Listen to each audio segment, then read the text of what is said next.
Hello to all my listeners. Today I am going to share a story about a father's intuition, a gut feeling that ended up saving a life. Behind the mask of the perfect fiancé, there was a cold-blooded predator hiding in plain sight. Let us get into it. Elias Galloway was never one to be wrong about people. After 30 years on the police force as a lead investigator, he had learned to read human souls like they were open books. The fine lines around the eyes, the slight tremor in a voice, or a gaze that was just a bit too confident. All of it was an alphabet to him, one that spelled out either the truth or a lie. But now, as he sat at the celebratory dinner table, looking at his only daughter's fiancé, he found himself doubting his own judgment for the first time in his life. Maybe he was just getting old. Maybe it was just that typical fatherly jealousy his wife, Nadine, had warned him about. "Dad, why are you looking so gloomy?" Destiny sat down next to him, wrapping her arm around his shoulders. She smelled like floral perfume and pure happiness. "You do not like Julian." Elias looked at his daughter. She was 26, but to him, she was still that little girl with the braided hair who used to beg him for bedtime stories. She was the one he had carried in his arms when she was sick, the girl for whom he would do absolutely anything. "I like him," he lied. "I'm just nervous. A wedding is a big step, honey." Destiny laughed and kissed his cheek. "You are the one who always told me to trust my gut, Dad." "Well, my gut says Julian Vane is the one." Elias stayed silent. His gut was telling him something else entirely. Julian Vane had appeared in Destiny's life 8 months ago. He was handsome, successful, and incredibly charming. He owned a small but thriving real estate development firm. At 32, he had never been married. He was the perfect fiancé. In fact, he was too perfect. Elias had run a background check through his old channels and found nothing. His record was clean. No criminal history, no red flags. But something kept scratching at Elias from the inside, refusing to let him rest. There was something in that man's eyes. They were empty, like the eyes of a fish. Julian would smile and crack jokes, being the life of the party, but those eyes always stayed cold. "Mr. Galloway," Julian approached them, carrying 2 glasses of red wine. "Will you have a drink with me? To your daughter, the most beautiful woman in the world." Elias took the glass. Their eyes met for a split second. In that brief moment, Elias saw something flash in Julian's gaze. Was it mockery? Superiority? Or was Elias just imagining things? "To Destiny," Elias said. They clinked glasses. Julian flashed his signature smile and moved on to the other guests. Nadine came over and took her husband's hand. "That is enough," she whispered. "I see how you are looking at him. He is a good man, Elias. Our baby is happy. What more do you want?" "I do not know, Nadine. I really do not know." That evening, after the guests had left and Destiny had gone home with Julian, Elias sat on his porch for a long time, staring out into the Maryland night. His cigar had gone out long ago, but he did not notice. For 30 years, he had spent his life catching criminals. He knew that the most terrifying monsters wore human faces. They smiled, they bought flowers, and they said all the right things. And then, "Elias, come to bed," Nadine called from inside. He stubbed out his cigar and stood up. He had made up his mind. Maybe he was paranoid. Maybe it was all foolishness. But he had to be sure.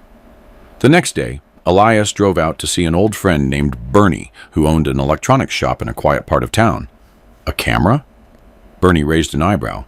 "What kind of camera?" "Something small, discreet, something I can hide in a car." Bernie stayed quiet for a moment, then let out a short laugh. "Elias, you are retired. What kind of investigation are you running?" "It is a personal matter, Bernie." All right, none of my business then. I have got just the thing. Bernie reached under the counter and pulled out a tiny box. It records both video and audio. It can run for up to 5 days on its own. It is motion activated, so the battery lasts longer. Elias turned the device over in his hands. It was about half the size of a matchbox. How much do I owe you? For you? Nothing. You got my boy out of that mess years ago, remember? I have not forgotten. When he got home, Elias hid the camera in his desk drawer. Nadine could not know anything, at least not yet. 2 days later, Julian came over for lunch. Destiny was excitedly talking about the wedding preparations. The dress was ready, the flowers were ordered, and the venue was booked. Dad, stop it. The wedding is in 1 week. She laughed as she watched Elias scrutinizing the invitation samples. Everything is going to be perfect. Elias nodded, waiting for his moment. It came right after lunch. Julian stepped out to take a phone call, leaving his SUV unlocked in the driveway. Elias, claiming he had a headache and needed some fresh air, slipped outside. Installing the camera took less than 30 seconds. He tucked it under the dashboard where no one would ever find it. Dad? Destiny appeared on the porch. What are you doing out there? Elias straightened up, his heart pounding. Nothing, honey, just looking at the car. It is a nice ride. Good grief, Dad. Destiny rolled her eyes. You have already checked his background 100 times. Relax. Nadine stood in the doorway, shaking her head. Elias, stop it. People are going to think you have lost your mind. Maybe I have, he muttered under his breath. Julian returned, and they all sat down for tea. Elias smiled and joked, being more charming than usual, but inside, his stomach was tied in knots. 3 days. He just had to wait 3 days. Those 3 days felt like an eternity. Elias barely slept, running every possible scenario through his head. What if he was wrong? What if the recording was just Julian listening to the radio or talking about work? On the 4th day, he managed to retrieve the camera while Julian was over for another visit. His hands were shaking. That night, after Nadine had fallen asleep, Elias retreated to his home office and turned on the laptop. He put on his headphones so he would not wake her and hit play. The first few hours were nothing but static and street noise from the parked car. Then Julian got behind the wheel and turned on some hip-hop. Elias fast-forwarded, stopping only when he heard phone conversations. It was all normal business. Real estate, deadlines, contractors, nothing suspicious. Maybe I really am just an old, paranoid fool, Elias thought, rubbing his tired eyes. He was about to shut the laptop down when something new appeared on the screen. Julian had parked the car in a desolate area. The camera captured a glimpse of a chain-link fence and a piece of an abandoned warehouse. A woman climbed into the passenger seat. Elias turned up the volume. So? The woman's voice was raspy, heavy with the sound of someone who had smoked for far too long. Everything is on track, like clockwork, Julian chuckled. The wedding is right around the corner. I will play the happy husband for a couple of months. And after that, well, accidents happen. Why be so dramatic, Julian? No, Janelle. First, we transfer everything into my name. The house, the land, her condo downtown. Then a divorce. I will say she was cheating on me. I will have the evidence ready. Elias felt the blood drain from his face. His fingers curled into fists. What if that detective father of hers suspects something? The woman asked. You said he looks at you like he wants to skin you alive. Julian laughed. The old man is past his prime. He looks at me with those tired eyes thinking he knows something, but he does not know a thing. I just smile at him and think, soon, old man, Your little girl is going to be my cash cow." Elias gritted his teeth so hard his jaw ached. His hands were trembling. "And if she does not agree to the divorce," the woman pressed. "She will. I know how to be very persuasive. And if not, like I said, accidents happen. Do you know how many people fall down the stairs every year or drown in their own bathtubs?" The woman giggled. "You are a monster, Julian." "I'm a pragmatist, Janelle. I just take what I need." That naive little girl looks at me with those puppy dog eyes and thinks I am her Prince Charming. Meanwhile, I'm calculating exactly how much her father's property is worth. "How much?" "That lot in the hills, plus the square footage of the house and her city condo. It is easily worth $1.2 million, maybe more." Elias paused the recording. His heart was hammering so hard he could hear it in his ears. He sat motionless for several minutes, staring at the frozen image on the screen, then hit play again. "What about the previous one?" the woman asked. "The one from Charlotte?" Elias leaned in closer. "Kiara," Julian shrugged. "She will not be talking to anyone ever again." "What does that mean?" "It means what it means. She fell from a balcony. A tragic accident. She was drinking. She slipped." He waved his hand dismissively. "It happens." "Good God, Julian." His voice turned cold and hard. "It was her own fault. She started digging, asking too many questions. She got into my phone and found our messages. She wanted to go to the police. Did I need that?" "No." The woman went silent, then asked quietly, "What if this one starts digging too?" "She won't. She is too stupid, too in love. She's the perfect victim." Elias hit pause. His fingers wouldn't follow his commands. He missed the button 3 times. Kiara. Tragic accident. Balcony. He opened his browser and typed in Kiara, balcony, fall, Charlotte. The news headlines from 2 years ago flooded the screen. A young woman had died after falling from a 10th floor balcony. The investigation had ruled it an accident. The victim's family had refused to believe the official report. Elias found a photo. She was young, beautiful, and had a bright smile. 28 years old, a graphic designer. He went back to the recording. For the next 30 minutes, Julian and the woman named Janelle discussed the details. It turned out Janelle was his longtime accomplice. They had pulled this scheme multiple times. Julian would marry wealthy women, gain their trust, and then take everything: houses, cars, savings. Some were lucky enough to just get a lopsided divorce. Others were not. Kiara was not the only one. There was someone named Olivia, who had slipped in the shower, and a Sierra, who had supposedly overdosed on sleeping pills. Elias wrote down every name with a shaking hand. A serial killer. His daughter was about to marry a serial killer. Elias watched the recording until the end. The final clip showed Julian dropping Janelle off at a house and saying, "I will call you after the wedding. We will celebrate when the deal is sealed." He shut down the laptop and sat in the darkness for a long time. What should he do? Go to the police? Show them the tape? But it was his word against Julian's. Lawyers would tear this recording apart.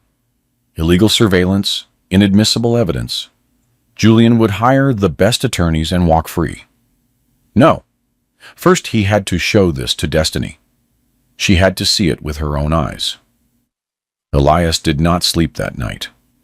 In the morning, when Nadine walked into the kitchen, she found him sitting there, pale and red-eyed. "Elias, what is wrong? Are you sick?" "Call Destiny," he said, his voice raspy. "Tell her to come over right now. And tell her to come alone." "What is going on?" "Just call her."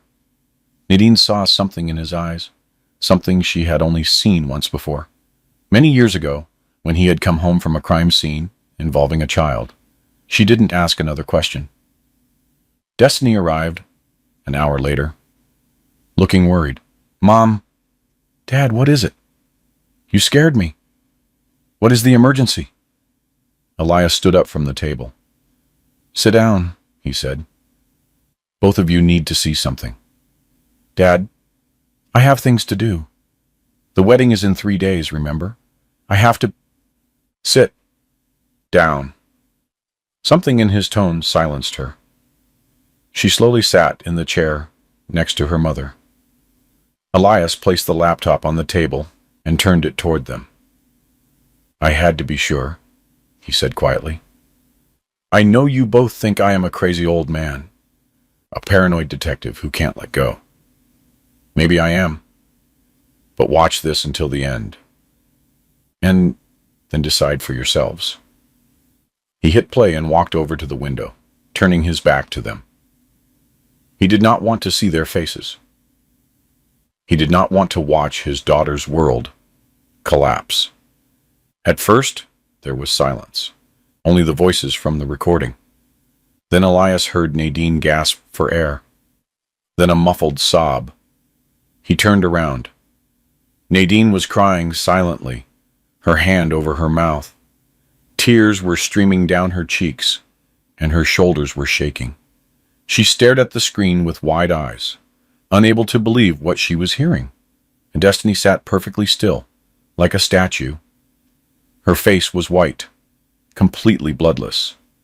She wasn't crying. She seemed to have turned to stone. The recording continued. Julian's voice spoke horrifying things about Kiara, about the accidents, and about how easy it was to kill someone and make it look like a tragedy. And then Destiny broke. It was a terrible thing to witness, a grown woman turning back into a terrified little girl. She curled inward, clutching her stomach, and let out a wail. It wasn't a cry. It was a howl, like a wounded animal. It was a sound of pain that was impossible to bear. The sound of a betrayal so deep it couldn't be processed.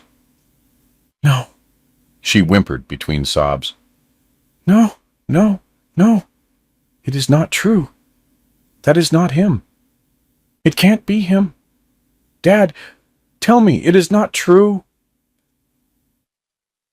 Elias went to his daughter and held her. She clung to him like a drowning person grabbing a life raft. Her fingernails dug into his back, but he felt no pain. All his pain was for her. "He loves me," she sobbed. "He told me he loved me every single day. He looked me in the eyes and said it. We were planning to have children, Dad. Children. He was even picking out names. He said he wanted a son, that we would name him after you." Elias felt a lump in his throat. It had all been a calculation, a cold, cynical play. Julian knew exactly how to melt a father's heart by promising to name a grandson after him. And Elias had almost fallen for it. Almost. The recording kept playing. When the names of the other victims, Olivia and Sierra, were mentioned, Nadine stood up and ran out of the kitchen. Elias heard her being sick in the bathroom. She had always been sensitive. She believed in people, in goodness, in justice. Now, her faith was crumbling, along with her daughter's life. When the recording finally ended, a heavy, dead silence settled over the house. It was the kind of silence that follows an explosion, when everything has been destroyed and only the echo of the disaster remains. Destiny slowly lifted her head. Her eyes were red and swollen, but something new had appeared in them. Something hard, like steel. Elias recognized that look. He had seen it in the mirror every morning for 30 years. "How many were there?" she asked quietly. "How many women did he kill?" "I counted at least 3, maybe more." "And he is still walking free?" "Yes." Destiny stood up, She wasn't crying anymore. The tears had dried, leaving salt streaks on her cheeks. "Call the police," she said firmly. "Right now. I want to be there when they arrest him. I want to see his face." Elias nodded and reached for his phone. 20 minutes later, 2 patrol cars pulled up to the house. Out of the first car stepped a man Elias had known for years. Detective Marcus Sterling, his former partner. "Elias?" Sterling shook his hand. "What have you got?" Dispatch said it was urgent. "Marcus, I need your help. Personal and professional." Elias handed him a thumb drive with the recording. "Listen to this and tell me if it is enough for a warrant." Detective Sterling listened to the recording in his car, with headphones on. Elias stood nearby, watching his face. He saw the expression shift from skepticism to shock, then from shock to horror. When it finished, Sterling took off the headphones and sat in silence for a long time. Then he looked at Elias. "You realize this won't hold up in court? Illegal recording, no warrant, private surveillance. Any lawyer worth their salt will shred this." "I know, Marcus. But there are 3 bodies. At least 3. Kiara, Olivia, Sierra.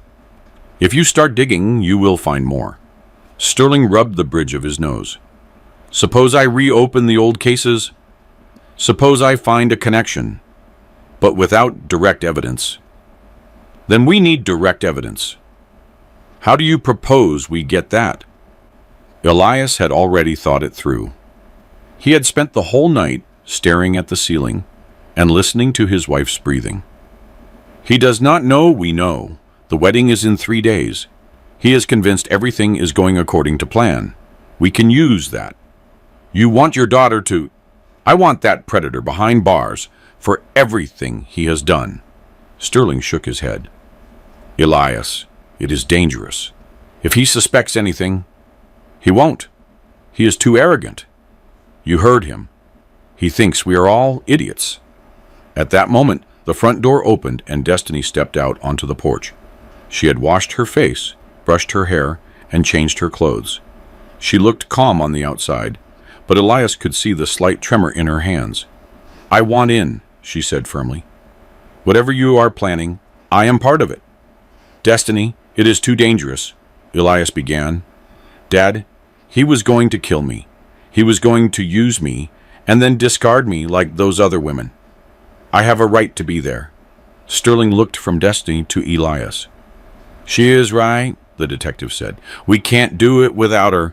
If she suddenly cancels the wedding or starts acting strange, he will vanish. Men like him always have a backup plan. Fake IDs, offshore accounts." Destiny stepped closer. "What do I need to do?" Sterling sighed. "For starters, act normal. He can't suspect a thing, not a single hint." "Can you do that?" Destiny closed her eyes for a second. When she opened them, there was an icy resolve. "I can. I spent 8 months living with a man who does not exist. It is my turn to play a role."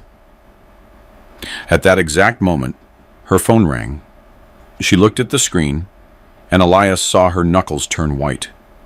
"It is him," she whispered. "Answer it," Sterling said. "Stay calm, just like usual." Destiny took a deep breath and hit accept. "Hey, babe." Her voice was perfect. There wasn't a single false note. Elias listened as she laughed, talked about wedding decorations, and called him honey. His heart broke with pride and pain at the same time. "Yeah, of course. Come over this evening. Let's have dinner together.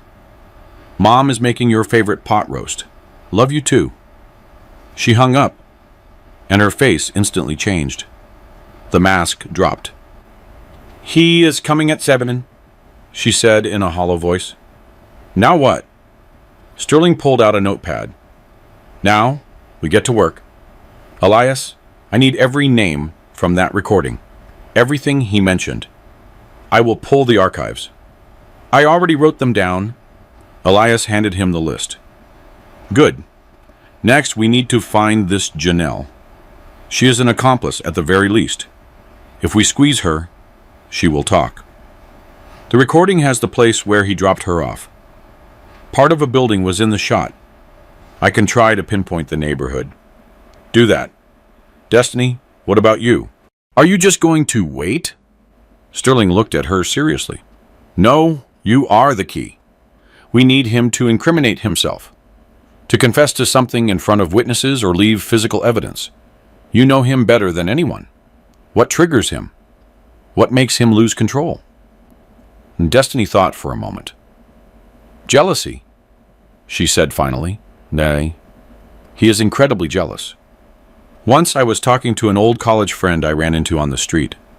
Julian interrogated me for 3 hours afterward. Who was he? What happened between you? Why was he looking at you like that? We can use that, Sterling nodded. What else? Money. He is obsessed with it. He is always asking about my dad's house and my condo. He wants to know whose name is on the titles and if there are any liens. Now I know why, Elias added grimly. And one more thing. Destiny hesitated. He hates being told no. Once when I told him I didn't like one of his business associates, his whole vibe changed. For just a second his eyes went different. It scared me. But then he immediately smiled, and said I was right. I forgot about it until now. Sterling was taking notes. Good. Very good. We need a plan. But first, I need to check those old cases and see if I can find a solid link. Elias. Sterling lowered his voice. This has to stay between us. No official reports. No system queries for now. I understand. He might have someone on the inside. People like him usually make useful friends. Exactly. Sterling left, promising to return by evening with more information. Elias stayed on the porch with his daughter. Dad, Destiny said softly, how did you know? How did you know something was wrong with him? Elias waited a long time before answering. His eyes, he finally said. He had the wrong eyes. He smiled. He said the right things. He did the right things. But those eyes, they were dead, like a doll's eyes. I never noticed. You were in love. Love is blind isn't just a saying, honey. Destiny let out a sob. I still feel, Dad, I still feel something for him. It is horrible. I know who he is now. I heard what he said about me. But a part of me still... She couldn't finish. Elias hugged her. That is normal. 8 months is a long time. You can't just flip a switch on your feelings. But they will fade. When this is all over, they will go away. What if they don't? They will, I promise.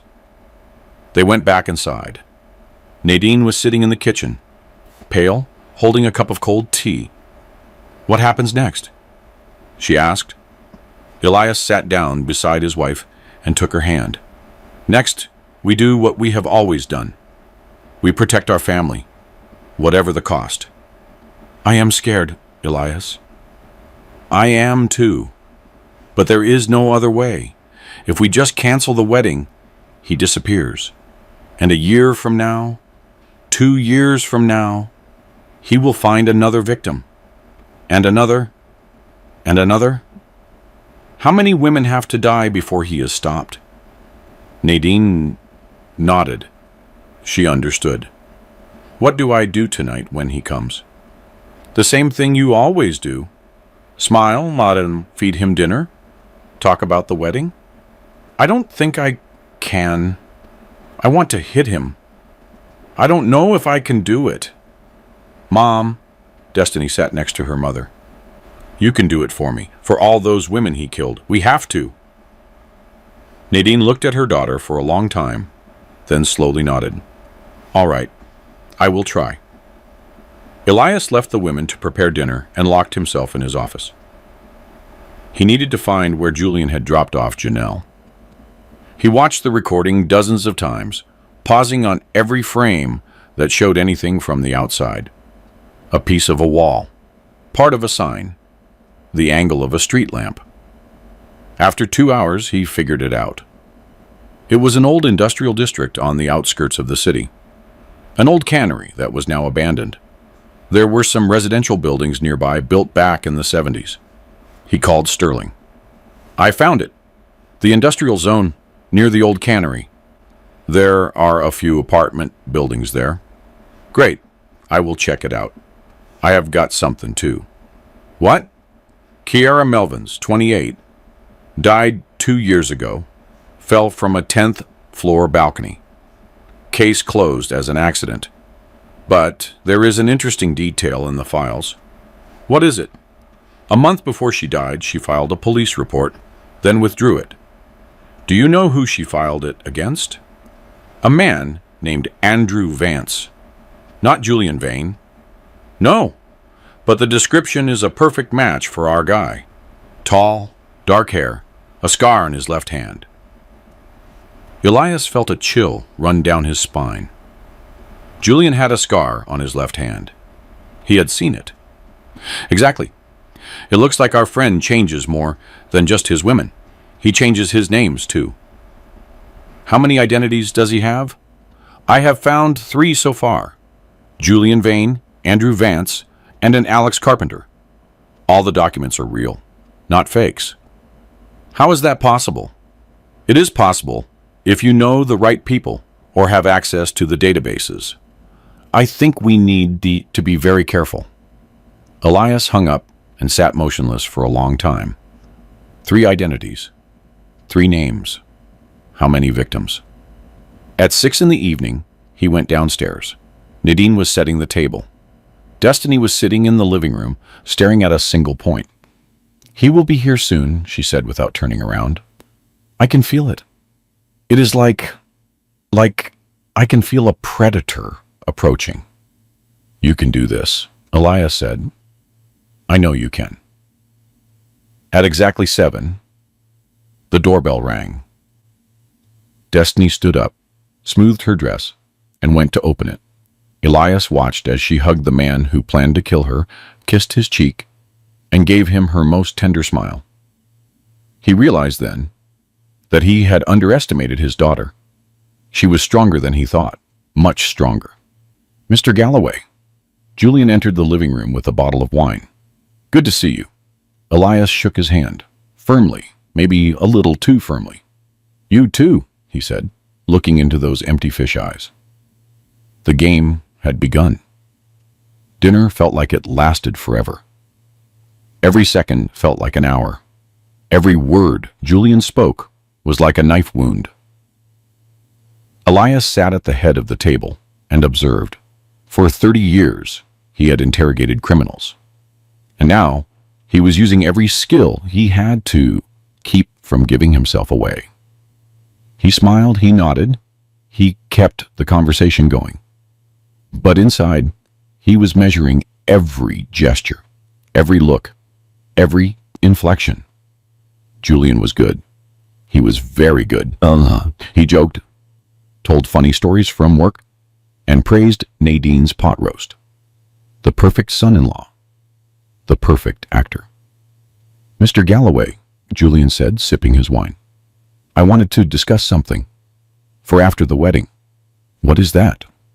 "Destiny and I were thinking about a joint venture. A small design studio. She is talented, as you know, and I have the connections in real estate. It is the perfect match." Elias nodded, trying to keep his face neutral. "Sounds reasonable. We will need some startup capital to get it off the ground. We were thinking..." Julian paused, looking almost embarrassed. "Maybe Destiny could sell her condo. We will be living together anyway, and the proceeds could be invested in the business." There it was. Elias felt Destiny stiffen beside him. But when he looked at her, her face was perfectly calm. "We talked about it," she said with a smile. "I'm not against it. A condo is just square footage, after all." Our future is more important. Julian beamed. That is why I love you.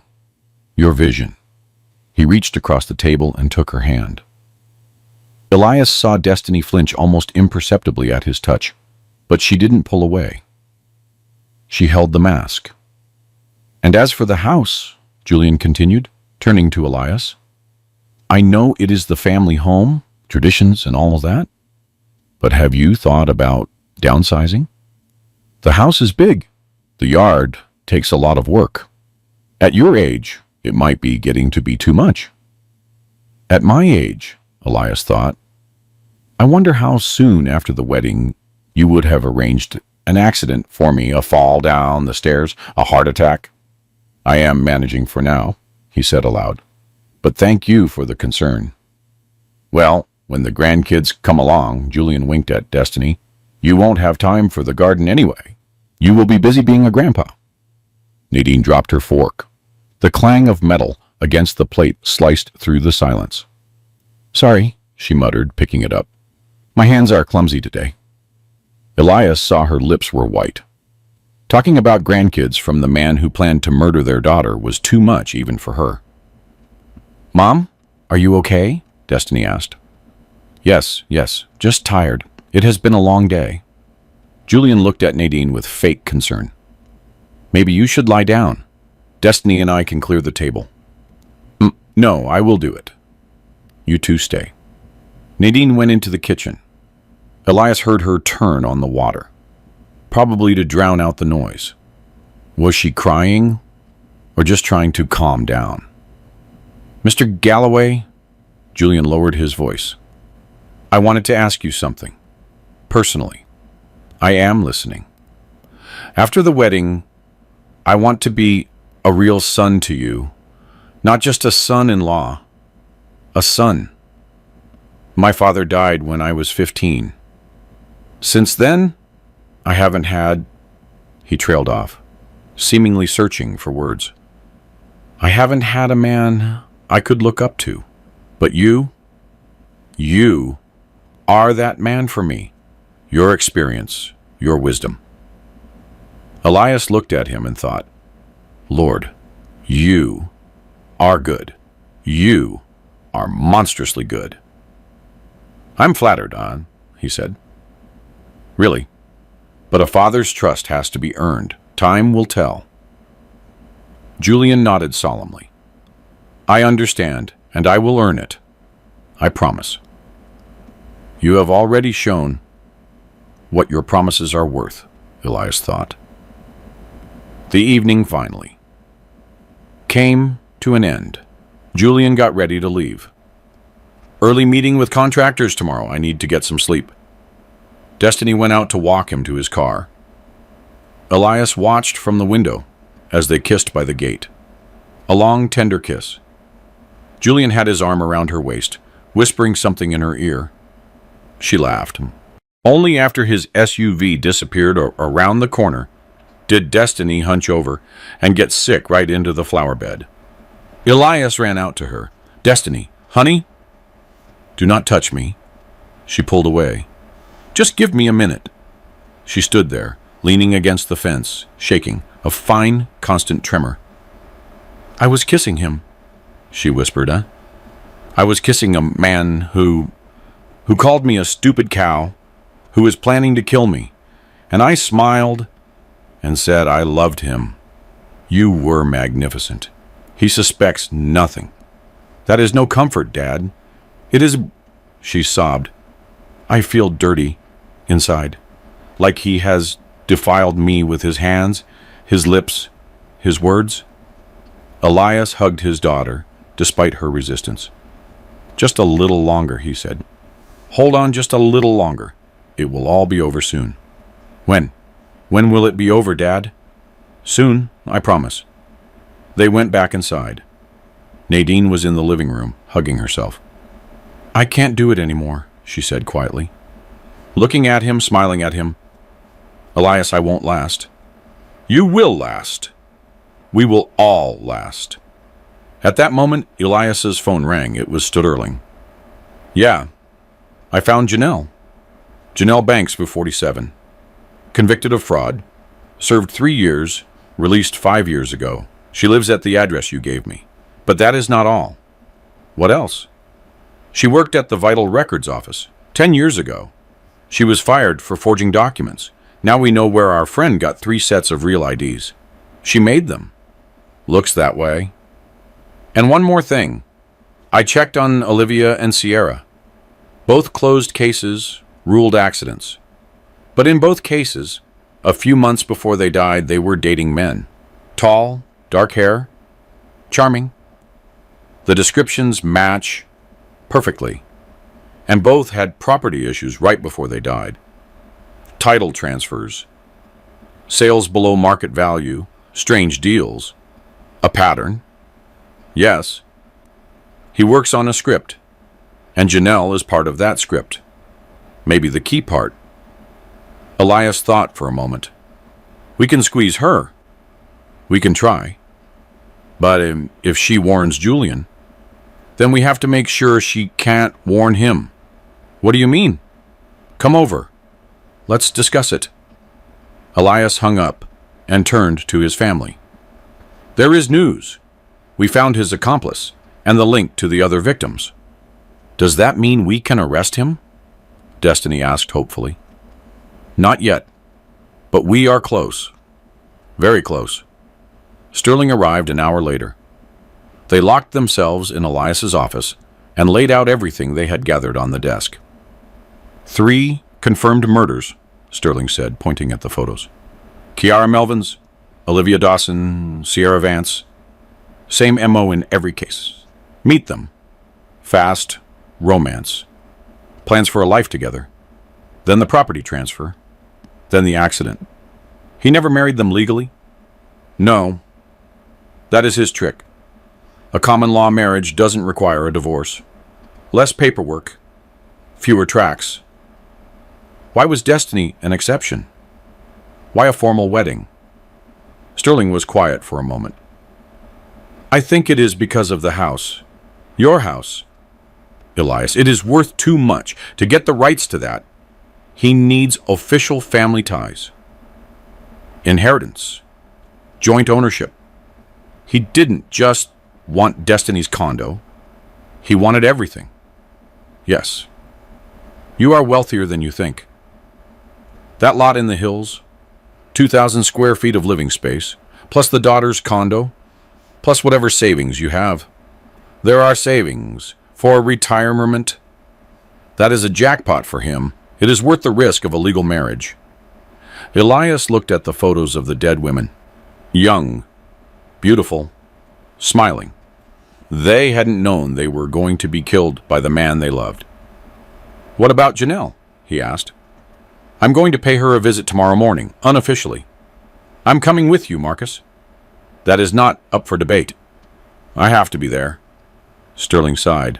Fine. But you just listen. No action. Deal. When Sterling left, Elias went down to the living room. Nadine and Destiny were sitting on the couch or huddled together. Dad, Destiny said, I want to know everything, so do not hide anything from me. Elias sat in the armchair opposite them. 3 women. At least 3. All died under similar circumstances. All were in relationships with a man who looks just like Julian. All had property issues right before they died. Destiny listened in silence. Her face was pale, but she was calm. Tomorrow we are going to talk to his accomplice, Janelle. If she talks, we will have the evidence we need. And if she doesn't, we will think of something else. Destiny stood up and went to the window. Dad, she said without turning around, when did it all start? When did he decide I was going to be his next victim? I do not know. Maybe from the first meeting. Maybe later. We met at a gallery opening. I was showing my work. Remember I told you about it? He came up and started praising my paintings. He said he had never seen anything like them, that I had talent, that I should grow, and that he was ready to help. She went quiet. I was so happy. A handsome, successful man. And he was interested in me not just as a woman, but as an artist. He said he believed in me, that I was special. Her voice trembled. And all the while, he was just choosing a victim, looking at me and thinking how much I was worth, how much he could get out of me. Destiny, honey.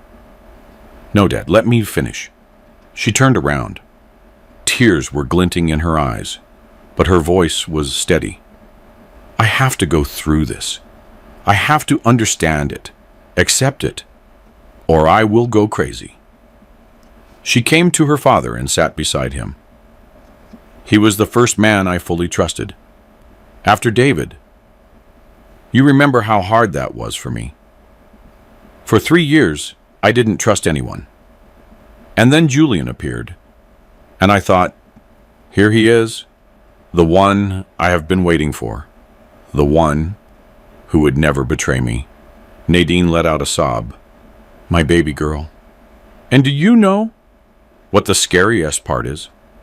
Destiny continued. I still remember how he looked at me. With love, with tenderness. It felt so real. How can anyone fake it like that? How can you play a role every single day, every single minute? He is not a robot, he's a human being. Is there really nothing inside him? Elias stayed silent. He didn't know how to answer. In 30 years of work, he had met people like that, empty inside, capable of mimicking any emotion. But he couldn't explain that to his daughter. You will get through this, he said finally. You are strong, stronger than you think. I do not feel strong. I feel used, discarded, like trash. You are not trash. You are my daughter. You will survive, and you will live a full life. And as for him, he will pay for everything. Destiny leaned her head on her father's shoulder. Promise?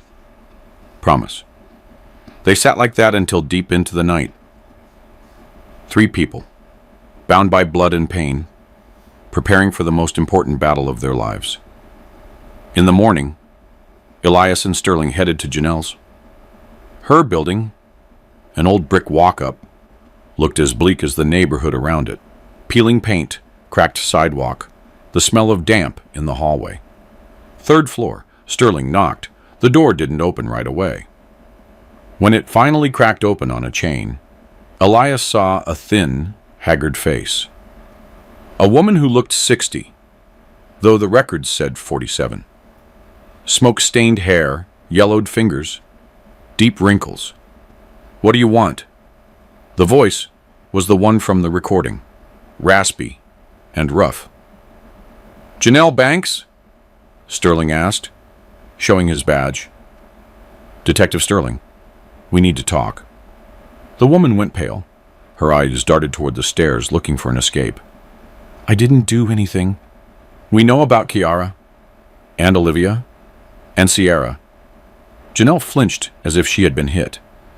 I do not know what you're talking about. You do, and you have a choice. Either you talk to us now, unofficially, or we come back with a warrant and talk officially. In the second case, you are going down as an accomplice in 3 murders. In the first, there is a chance for a deal. Janelle was silent. Her hands were shaking. Let us in, Elias said. Please. Something in his voice made her falter. She looked at him intently, evaluating him. Are you the father? Yes, the father of that girl. Janelle closed her eyes. Lord, she whispered. Lord, forgive me. And she unlatched the chain. Janelle's apartment was as haggard as its owner. Old furniture, faded wallpaper, the smell of stale tobacco smoke. Dozens of cigarette butts were in a tin can on the windowsill. On the wall was a faded photo of a young, beautiful woman. Elias didn't immediately realize it was Janelle herself from 20 years ago. She sat them down on a sagging sofa and stayed standing by the window, nervously rubbing the edge of a curtain. I knew you would come one day, she said quietly. I knew. I waited for it every day. Then why didn't you leave? Sterling asked. You could have run, hidden. Janelle laughed bitterly. Where? With my record? My sins? She shook her head. Besides, running meant admitting it.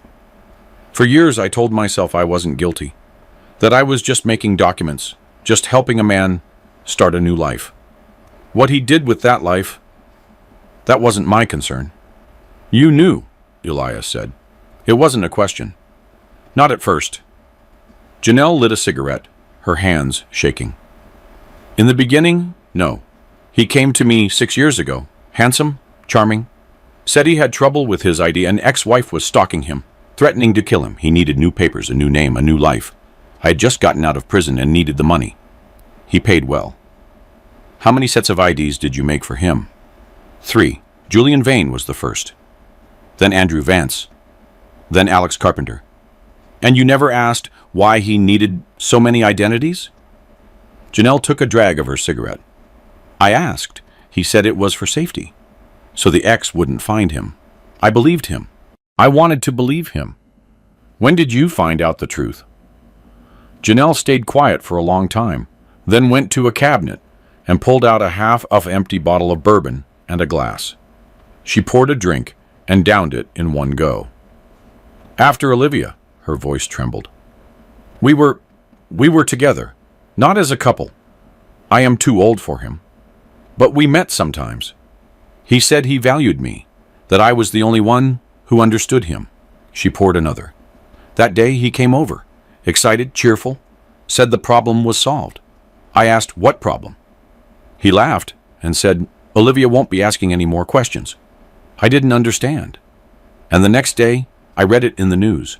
A woman slipped in the shower, hit her head. Elias felt his heart tighten. And you didn't go to the police? No. Janelle finished the drink and set the glass down. I was scared. Not for myself.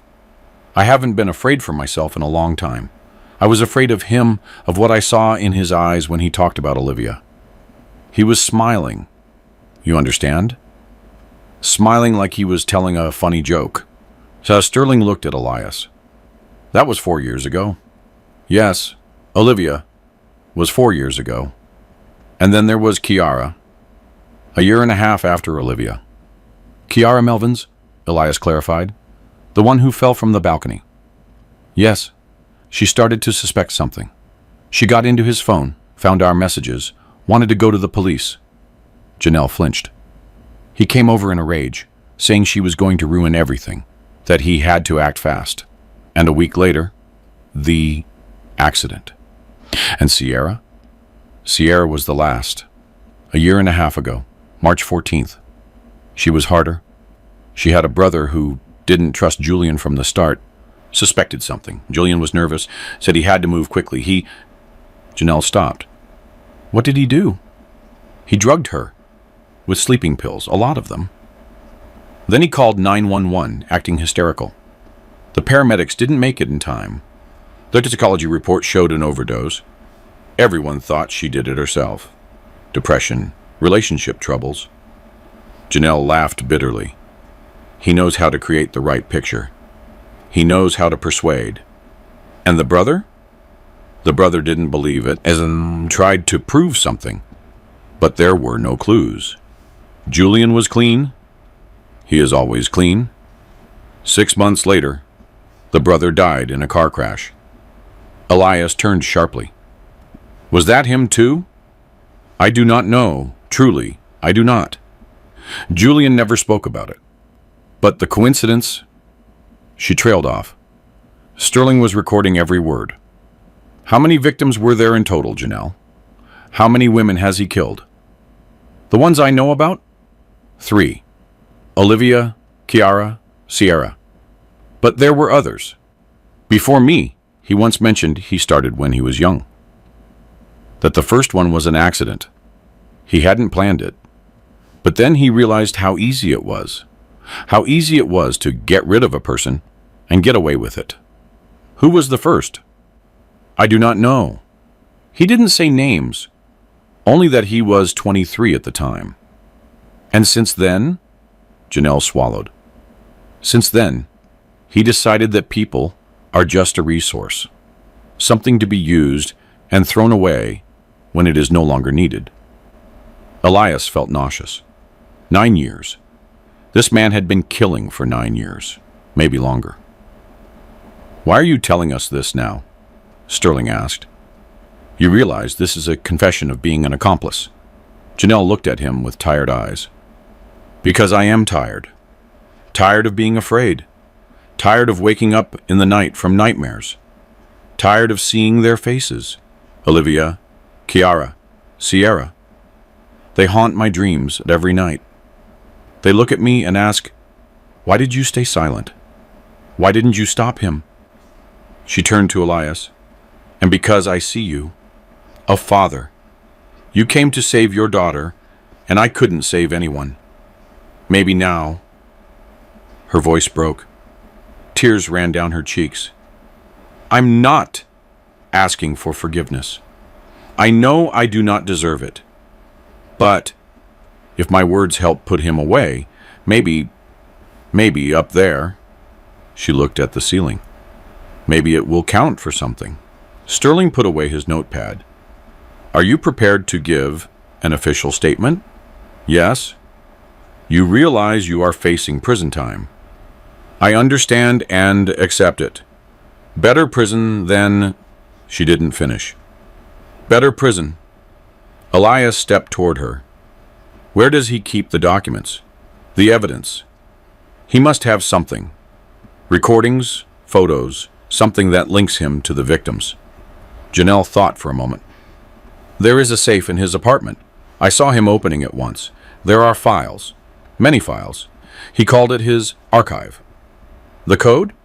Do you know it?" "No, but I know he changes it every month. And the code is always linked to the date of death of the last victim." Elias and Sterling looked at each other. "Sierra died on March 14th. Yes, a year and a half ago. The code would have been 0314 back then.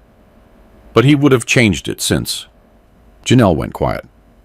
"After meeting your daughter, he sometimes uses significant dates. The day they met, the day they got engaged. Or the wedding date."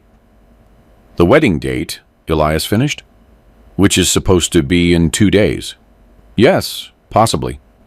Sterling stood up. "Janelle Banks, I'm going to ask you not to go anywhere or call anyone, especially him."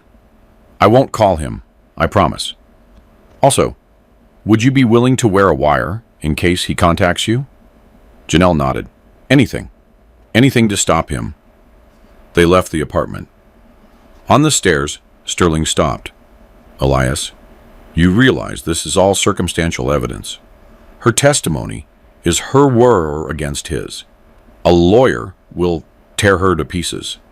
An ex-con, mentally unstable, maybe jealous. I know. That is why we need that safe. Without a warrant, that is illegal entry. I know. Even if we find something, a court might not accept it. Marcus." Elias turned to his friend. "I do not care about the court right now. I care about my daughter staying alive. And for that, I need to know everything. Do you understand? Everything." Sterling was silent for a long time. "There is one way," he said finally. "If he invites someone into the apartment, if we see something by chance." "How do we set that up?" "My daughter. She is his fiancée. She can go to his place with some excuse." Elias shook his head. "No, I am not letting her go there alone." "Then have her invite him somewhere. Get him out of the apartment for a few hours. And we... Sterling looked at him. "I'm already up to my neck in this mess, Elias. It is too late to back down. You are risking your career. I am risking my conscience. If something happens to your daughter, and I could have prevented it, I will never forgive myself." Elias shook his hand. "Thank you. Thank me when he is behind bars." They returned to Elias's house. Destiny and Nadine were waiting in the kitchen. Well? Destiny jumped up. What did she say? Elias sat down and told them everything. Every word Janelle had said, every detail. Destiny listened, in silence. Her face grew paler and paler. 4 victims, she whispered when he finished. At least 4. Maybe more. I was supposed to be the next one. You were, but you won't be. What do we do? Elias laid out the plan. Destiny was to call Julian and suggest they spend the evening together. Dinner at a restaurant, then a walk, anything to get him out of the apartment for 3 or 4 hours. During that time, they would get inside and find the safe. That is dangerous, Nadine said. What if he suspects something? He won't, Destiny answered. He is too arrogant. He thinks I am a stupid, love-struck girl who hangs on his every word. He will never believe I am capable of deceiving him. Destiny, honey. Mom, I have to do this. For myself, for those women, for the ones he hasn't killed yet. Elias looked at his daughter with pride. She had grown up. Truly. Grown up. Tomorrow evening, he said. Call him in the morning. Set it up for tomorrow night. We will have everything ready. Destiny nodded. All right. Tomorrow. That night, Elias couldn't sleep. He lay in the dark, thinking about what they had to do, the risks, the potential consequences. Elias? Nadine whispered. Are you awake? Yes. Me too. She moved closer. I'm scared. So am I. What if something goes wrong? Elias hugged his wife. It won't. I won't let it. You always say that. And I am always afraid. For 30 years, I have been afraid. Every time you went to work, I wondered if you would come home. Every time the phone rang late at night, I jumped. I know. And I am grateful to you for that. For every single day. Nadine sobbed. If anything happens to Destiny, it won't. I promise.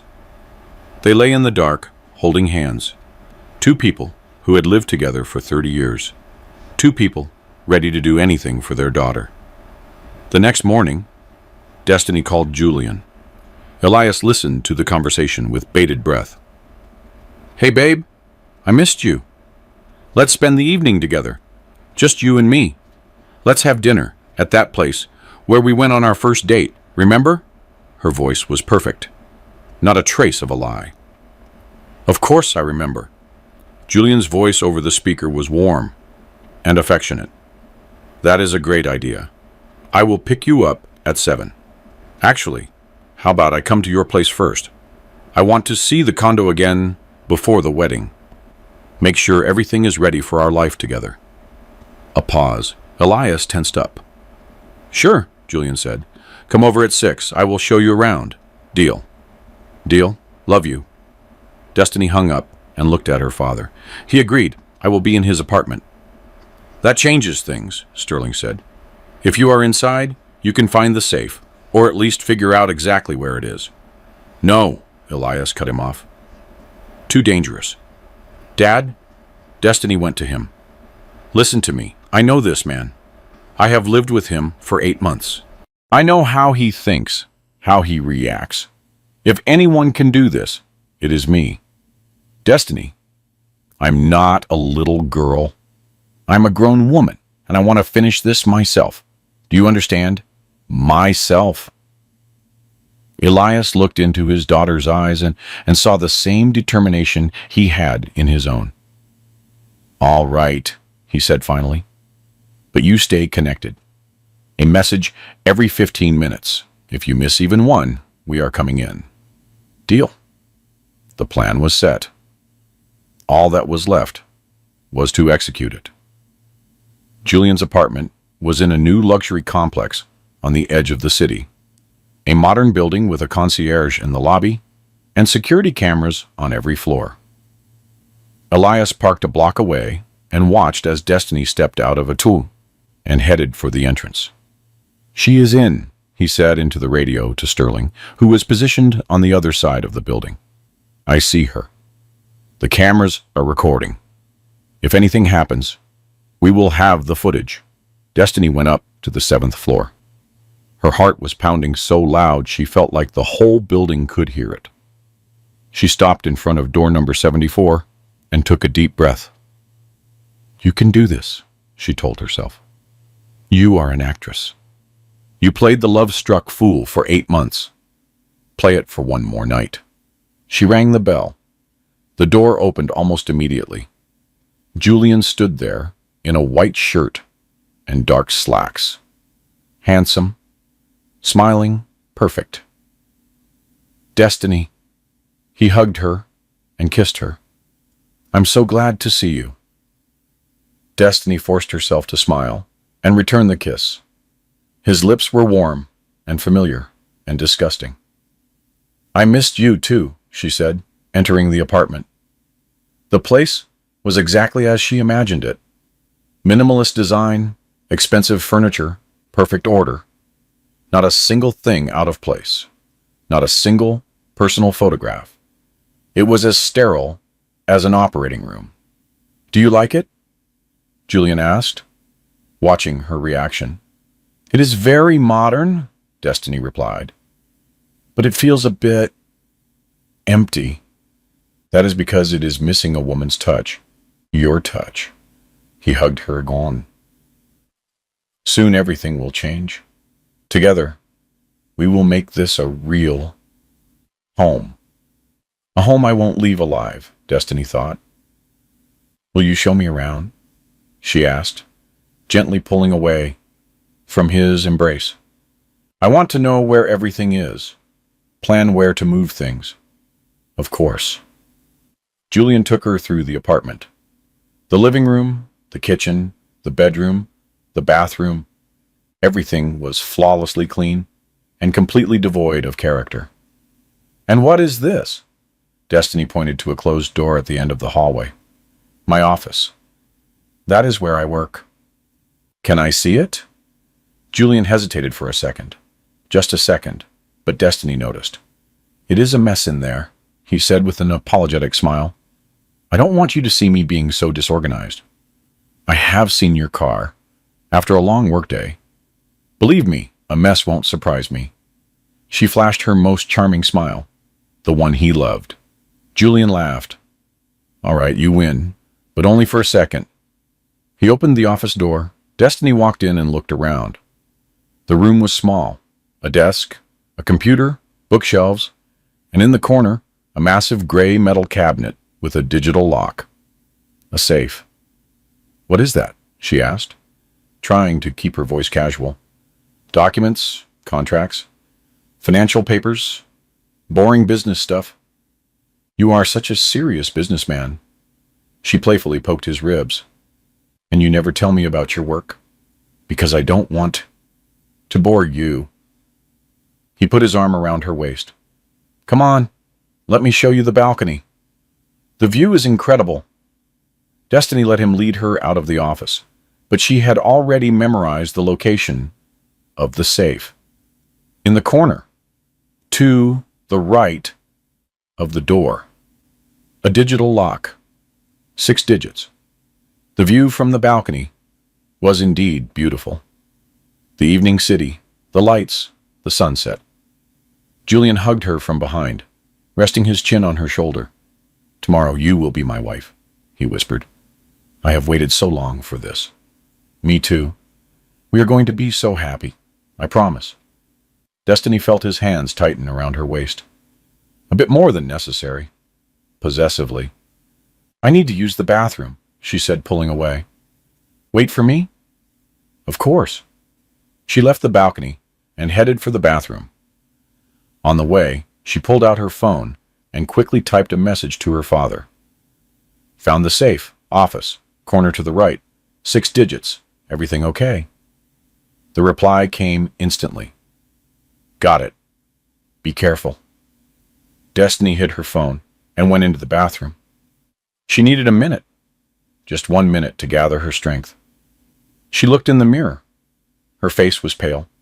There were dark circles under her eyes, but her gaze was firm and determined. "Can you do this?" she asked her reflection. "Just a little more. Just a little more." When she came out, Julian was waiting in the living room with 2 glasses of wine. "To us?" he said, handing her a glass. Destiny took the glass, but didn't drink. She remembered Janelle's words about Sierra. Drugged. Overdose. "I am driving," she said, later at the restaurant. "I thought you took a taxi?" "Yes, but—" She hesitated. "I just don't want to drink on an empty stomach. I will get lightheaded." Julian shrugged and put her glass on the table. "As you wish. Let's head to the restaurant then. I have our table reserved." "Let's go." They left the apartment. In the elevator, Julian hugged her again, and Destiny forced herself to lean into him. Play the role to the end. Elias watched as they left the building and got into Julian's SUV. The black vehicle pulled away smoothly. "They are gone," he said into the radio. "How much time do we have?" "The restaurant is 20 minutes away," Sterling replied. "Plus dinner, at least an hour. Plus the drive back. We have 2 hours, maybe more." "That is plenty." Elias stepped out of his car and headed toward the building. In his pocket was a set of lockpicks, a legacy from his days as an investigator. He had never thought he would have to use them again. The concierge in the lobby was watching TV and didn't pay him any attention. Elias slipped past with a nod and took the elevator to the 7th floor, door number 74. The lock was modern, but not too complicated. After 3 minutes, Elias was inside. The apartment greeted him with silence and the scent of expensive cologne, the same scent he smelled every time Julian came to their house. The office, the corner to the right. Elias found the safe exactly where Destiny had said. A massive metal cabinet with a digital lock, 6 digits. He tried 0314222, the date of Sierra's death with the year. The lock flashed red. He tried 031424, the upcoming wedding date. Red again. He tried 240314, the wedding date in reverse. Red. Elias stopped. 3 failed attempts. If he tried one more, the safe might lock down, or worse, send a signal to the owner. He pulled out his phone and called Sterling. "Marcus, I need help. The codes aren't working. What combinations did you try? The date of Sierra's death, the wedding date." "Wait." Sterling went silent. Janelle said he used significant dates. Maybe not the deaths, but the meetings. "I do not know when he met Destiny. Ask her. Text her." Elias typed to Destiny. "Date of your first meeting?" The reply came a minute later. "April 15th. Why?" 150424. He entered the code. Red. "Not working," he said into the phone. "Damn it. Maybe the engagement date." "When was that?" "Ask her." Another text. "When did he propose?" "September 28th. Why are you asking? Is everything okay?" "Everything is fine, just checking." 280924. Elias entered the code, holding his breath. Green. The safe clicked and opened. Inside was exactly what Janelle had described. Files, many files, neatly labeled and organized by date. Elias grabbed the first one. The label on the cover said Project O. Olivia. Inside were photos, documents, copies of property deeds, and the most horrifying part, a diary. Handwritten notes in neat script. March 12th. O is starting to ask questions. Need to speed things up. March 15th. Documents signed. House transferred. March 18th. Problem solved. Accident in the shower. Police do not suspect. Elias felt bile rise in his throat. He opened the next folder. Project K. KR. The same photos, the same documents, the same cold-blooded diary. June 5th. Found the messages with J problem. June 8th. K is threatening the police. Must act. June 12th. Balcony. 10th floor. Cleaned. Elias turned the pages, and every line was like a punch to the gut. This man documented his murders, kept records like an accountant, keeping track of expenses. The next folder? Project S, Sierra, and the last folder? Project D, Destiny. Elias's hands were shaking as he opened it. Inside were photos of his daughter, at her exhibit, in a cafe on the street. Some were taken even before they had officially met. He had been stalking her, choosing her, like a hunter, choosing his prey. The notes. April 15th. First contact. D is the ideal target. Father is a retired investigator but past his prime. House in the hills, downtown condo. Estimated value 1.2 million plus. May 20th. Relationship progressing as planned. D trusts me completely. September 28th. Proposal accepted. Wedding set for March. March 10th. Father is suspicious. Need to speed up the process. After the wedding, maximum 2 months. Then a divorce, or the alternative. Elias photographed every page, every document, every photo. His hands were trembling, but he forced himself to work methodically, just like in the old days. When he finished, there was one more folder in the safe with no name. He opened it and froze. Inside were documents. On a name he didn't know, Marcus Sterling. Photo. Address, workplace, and a note. Connection to subject D. Potential threat. Surveillance. Julian knew about Sterling. He knew Sterling was helping. Elias grabbed his phone. Marcus, he knows about you. He has a file. Photos, address, everything. He has been following you. Sterling swore. What are the dates on the notes? Elias looked at the documents. The last entry is from this morning. S and subject met at Janelle's house. Threat confirmed. He had seen them this morning when they were at Janelle's. Julian had been following them. Elias, get out of there, now. What about Destiny? I will call her. We will figure something out. But you need to leave now. Elias closed the safe and rushed for the door. In the hallway, he heard the sound of the elevator opening. He froze.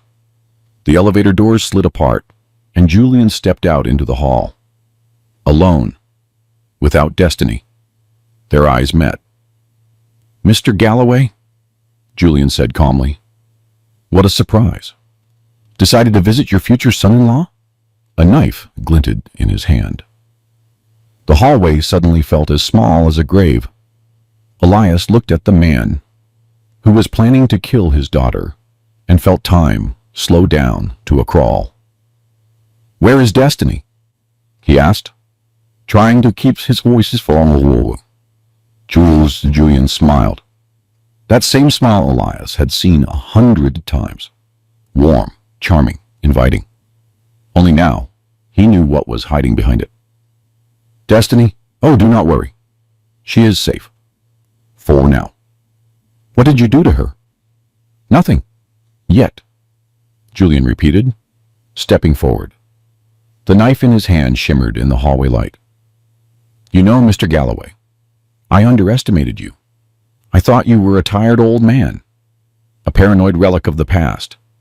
But you turned out to be persistent. You knew we would come? Of course. I saw you this morning at Janelle's. Poor Janelle. She was always the weak link. Too sentimental. Too much conscience. He spat the word out with disgust. I knew she would break sooner or later. Elias slowly backed toward the apartment. If he could get inside, there might be something to defend himself with. Anything. Do not move, Julian warned. I am faster. Believe me, I know how to use this thing. Like you did with Kiara? With Olivia? With Sierra? Julian laughed. Oh, you found my archive? Impressive, isn't it? I have always been meticulous. I love order. I love having everything documented. Are you insane? No, Mr. Galloway, I am practical. People are a resource. Some use oil, others use timber. I use people. What is the difference? Elias felt his heart pounding in his chest. He was 62, Julian was 32. In a direct physical confrontation, he had no chance. Where is my daughter? He repeated. Asleep in the car, a glass of wine at the restaurant, and she was out before the appetizers arrived. The waiter helped me carry her out. I told them my wife had a bit too much to drink. Everyone was very sympathetic. Julian chuckled. People are so trusting. If you touch her, what will you do? Julian stepped closer. You are an old man with a weak heart. I have seen you clutching your chest when you think no one is looking. One strike, and that is it. A heart attack. Very convincing. At that moment, the phone in Elias's pocket vibrated. Julian noticed. Do not, he warned. Hands where I can see them. It is Sterling, Elias said. He knows where I am. If I do not answer, he is coming. Let him come. I will be long gone with your daughter. And believe me, you will never see her again. Elias realized the talking was over. Julian wasn't going to let him go. He had come here to kill. You know, Elias said slowly, over 30 years, I have caught a lot of men like you. Smart, calculating, convinced of their own invincibility. And they all made the same mistake. They thought they were special, that the rules didn't apply to them. Julian frowned. What is your point? My point is that you are not as smart as you think. Elias pressed the button on his phone in his pocket, the one he had set up before leaving. An emergency call, a direct line to Sterling. What are you doing? Julian stepped toward him. Giving you a chance. Your last one. Tell me where the car is. Where is Destiny? And maybe you will live long enough to stand trial. Julian burst out laughing. Are you bluffing, old man? You have nothing. I have your archive. The photos, the documents, your handwriting, your confessions. Even if they are obtained illegally, a court might not take them. But the families of the victims will. With pleasure. What do you think Sierra's brother will do when he finds out you killed his sister? That you tried to kill him too? For the first time, Julian wavered. He died in the crash. No, he survived. You were sure he was dead. You even told Janelle that. But he made it. He is in a wheelchair now. But he is alive. And he is very, very angry. It was the truth. Sterling had found that information yesterday while checking the accident records. Sierra's brother, Nicholas Vance, had survived, although he was paralyzed. For 2 years, he had been looking for proof that the accident was staged. For 2 years, he had been waiting for a chance at revenge. Julian went pale. For the first time, the mask cracked. You wouldn't dare. I won't. But he will. And I won't stop him. At that moment, the door to the stairs at the end of the hall flew open. Sterling. Behind him, 2 uniformed officers. Police! Drop the weapon. Julian spun around. In a second, his confidence evaporated. He saw the barrels aimed at him, saw men ready to fire. Drop the knife, Sterling shouted. Hands behind your head. Julian looked at Elias. In his eyes, for the first time, there was fear. Real, animal fear. the fear of a trapped beast. "This isn't over," he hissed. "It is over," Elias replied. "For you." The knife clattered to the floor. A second later, Julian was face down. Handcuffs were snapped onto his wrists behind his back. "Destiny." Elias rushed to Sterling. "She is in the car. He drugged her." "The car is in the underground garage," Sterling said. We found it. The medics are with her now. She is okay." "Is she really?" "She is okay. The dose of the sedative was small. He didn't have time to finish what he started. They are bringing her around." Elias felt his legs give way. He leaned against the wall, trying to catch his breath.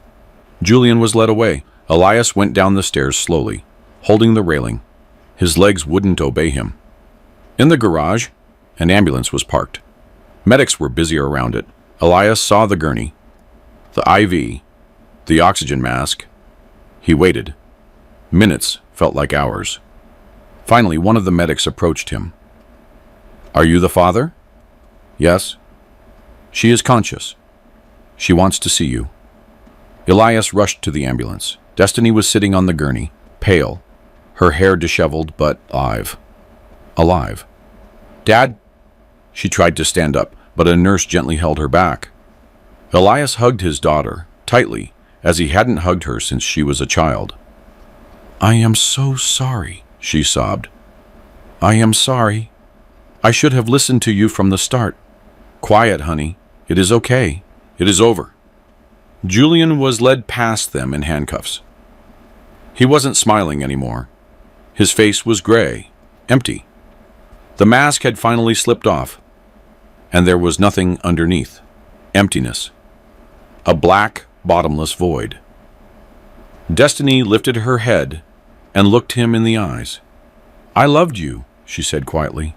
"Truly. And you? You aren't even human." Julian didn't say a word. He was taken away. The trial took place 6 months later. By then, the investigation had uncovered 2 more victims. Women who had died under strange circumstances several years before Olivia. The total number of murders reached 5. There may have been others, but they couldn't be proven. Janelle gave her testimony. She was tried as an accomplice, but her cooperation with the investigation was taken into account. She was given 3 years of probation. She walked out of the courtroom looking 10 years older, but there was something new in her eyes. Maybe a hope for redemption. Nicholas Vance was present at every session, in his wheelchair, with a hollow look. But when the verdict was announced, he cried, for the first time in 2 years. Julian, whose real name turned out to be Julian Caraway, was sentenced to life in prison. When he was led away, he didn't look back once. Not at the judge, not at the victims' families, and not at Destiny, who sat in the front row, clutching her mother's hand. After the trial, Elias went out onto the courthouse steps and lit a cigar. His first in 6 months, he had quit after that night in Julian's apartment. The doctors said his heart couldn't take it. But today he could. "Dad?" Destiny followed him out. "How are you doing?" "I am all right. How about you?" She stayed quiet for a moment. "I do not know. I guess I should feel relieved, but I just feel empty." "That will pass." "Are you sure?" "Yes. With time, it will pass. You are young. You have your whole life ahead of you." Destiny leaned against his shoulder. "Thank you, Dad, for everything." "Nothing to thank me for. I just did what I had to do." "No, you did more, much more." They stood on the steps, father and daughter, watching the sun set over the horizon. The sunset was beautiful, almost as beautiful as the one they had seen 20 years ago when little Destiny had first asked, "Dad, why is the sky red?" Because the day is ending, he had said then, and the night is beginning. And then a new day. Always. No matter what happens, a new day always comes. He remembered those words now and smiled. "Let's go home," he said. "Your mother is waiting." A year passed. Destiny opened her design studio, the one Julian had talked about. Only now it was her studio, her dream, her life. Without him, she no longer painted portraits. Only landscapes, bright, sun-drenched ones full of hope. At one of her exhibits, a man approached her. He wasn't handsome, he wasn't particularly charming, and he wasn't perfect. He was ordinary, with kind eyes and a warm smile. "I love your painting," he said. "There is so much light in it." Destiny looked at him closely, evaluating him the way her father had taught her, and she didn't see an empty void. She saw only light. "Thank you," she replied. "My name is Destiny." "Micah." "But you can just call me Mike." They shook hands. And for the first time in a very long time, Destiny felt that everything was going to be okay. Elias sat on his porch and watched the sunset. Nadine brought him some tea and sat beside him. "What are you thinking about?" she asked. "Destiny? And that boy she brought over last week. Micah. He is nice." "Nice," Elias agreed. "But I am still going to run a check on him." Nadine laughed. "Elias, you are incorrigible." "I'm cautious. There is a difference." He sipped his tea and looked at his wife. 30 years together. 30 years. And he loved her just as much as he did on the first day. "You know," he said, "I thought retirement would be boring. But it turns out the most interesting part is only just beginning. Hopefully, without any mom chases and serial killers," Nadine huffed. "Hopefully." They sat together, holding hands, watching the sun disappear. The day was ending, but tomorrow a new one would come. A new day always comes. I'm really glad you're here, and that I could share my story with you. If you liked it, show me by liking the video and subscribing to my channel. Let's see how many of us there are. Write in the comments which city you're watching from and what time it is. I'm so curious to know where all you wonderful people are tuning in from. If you wanted to support me a little extra, you can also send a small donation. I share new life stories for you every single day. And now, 2 of my most popular stories will pop up on the screen so you can choose what to watch next.